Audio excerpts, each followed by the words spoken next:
আচ্ছা, আমরা সবাই তো চাই আমাদের প্রিয় মানুষটাকে ভালোবাসায় একদম ভরিয়ে দিতে, তাই না? কিন্তু কখনো কি এটা ভেবে দেখেছি যে আমাদের এই ভালোবাসাটাই হয়তো তার কাছে একটা বিরক্তির কারণ হয়ে দাঁড়াচ্ছে? আজ আমরা ঠিক এই বিষয়টা নিয়েই কথা বলবো। ভালোবাসা আর তিক্ততার মাঝখানে যে একটা খুব বিপজ্জনক সূক্ষ্ম রেখা আছে সেটা নিয়ে। এটাই তো আসল প্রশ্ন, তাই না?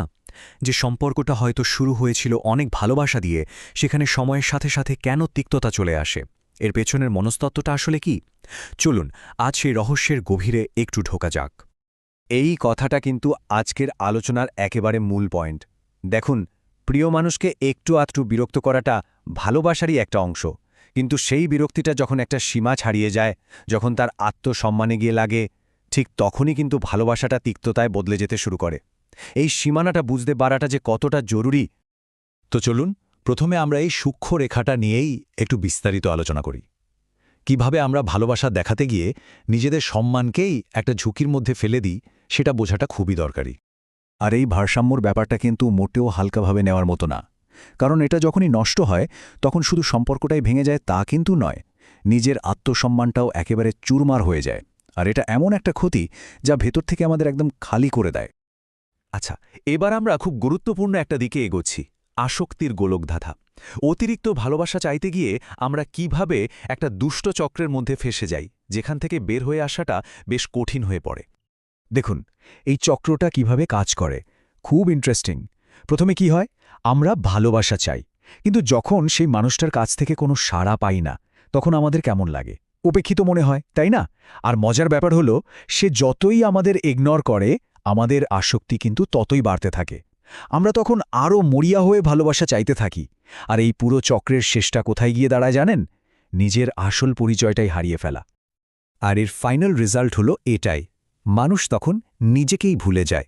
তার নিজেরও যে একটা জীবন আছে, একটা সত্তা আছে, সেসব কিছু ভুলে গিয়ে শুধু সেই কষ্টের সাগরেই ডুবে থাকে। এই কথাটা সেই গভীর যন্ত্রণার কথাই বলছে। তাই সবচেয়ে জরুরি হলো এই চক্রটা ভেঙে বেরিয়ে আসা। তো সমস্যা যখন আছে তার সমাধানও নিশ্চয়ই আছে। চলুন পরের অংশে আমরা দেখি কিভাবে এই গোলকধাঁধা থেকে বেরিয়ে এসে নিজের আত্মসম্মানটা আবার ফিরে পাওয়া যায়। এই স্লাইডটা আমাদের একটা পথ দেখাচ্ছে। এখানে কয়েকটা জরুরি পদক্ষেপের কথা বলা হয়েছে, তবে সবচেয়ে গুরুত্বপূর্ণ দুটো হলো ১. নিজেকে ভালোবাসা, আর ২. যে উপেক্ষা করে তার থেকে একটু দূরে থাকা। কারণ সত্যি বলতে কি, কেউ নিজেকে ভালো না বাসলে অন্য কেউ তাকে সম্মান করে না, আর যে চলে যেতে চায় তাকে যেতে দেওয়াই হয়তো ভালো। আর এখানেই আসে তোমার শূন্যতার ব্যাপারটা। অনেক সময় নিজের মূল্য বোঝানোর সবচেয়ে ভালো উপায় হলো চুপ করে যাওয়া, নিজেকে একটু সরিয়ে নেওয়া। এই অনুপস্থিতিটাই হয়তো অন্যজনকে আপনার আসল গুরুত্বটা বুঝিয়ে দেবে। চলুন এই ধারণাটার উপর ভিত্তি করে আমরা এবার সহজলভ্যতার ফাঁদ নিয়ে কথা বলি। এটা মানুষের সাইকোলজির একটা অদ্ভুত দিক।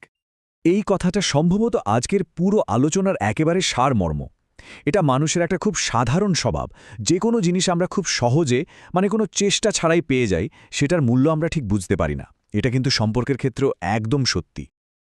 আর সবচেয়ে বড় পরিহাসটা হলো, সেই একই জিনিস যখন আমরা হারিয়ে ফেলি তখন কিন্তু পাগলের মতো সেটাকে খুঁজি। ভাবুন একবার, সহজে পাওয়ার সময় কোনো মূল্য নেই, আর হারিয়ে ফেলার পর আফসোস। এটাই মানব চরিত্রের এক অদ্ভুত বৈপরীত্য। তাহলে আমাদের সামনে দুটো রাস্তা খোলা থাকে। একটা হলো নিজেকে খুব সহজলভ্য করে তোলা, যেখানে সবসময় অবমূল্যায়িত হওয়ার একটা ঝুঁকি থেকে যায়। আর অন্যটা হলো স্বাধীনভাবে নিজের আত্মসম্মান নিয়ে বাঁচা। এই স্লাইডে সেই দুটো পথকেই পাশাপাশি দেখানো হয়েছে। আর শেষ কথা হলো এটাই, কারো কাছে নিজেকে অতিরিক্ত সহজলভ্য করে তোলার চেয়ে একা এবং আত্মসম্মান নিয়ে বাঁচতে শেখাটা অনেক বেশি শক্তিশালী আর জরুরি। এতে নিজের মূল্যটা সবসময় বজায় থাকে। আজকের আলোচনাটা এই প্রশ্নটা দিয়েই শেষ করতে চাই। নিজের মূল্য বোঝানোর জন্য নীরবতা কি আসলেই সবচেয়ে শক্তিশালী একটা উত্তর? এর উত্তরটা হয়তো এক একজনের অভিজ্ঞতায় এক এক রকম। প্রশ্নটা রইল ভাবার জন্য।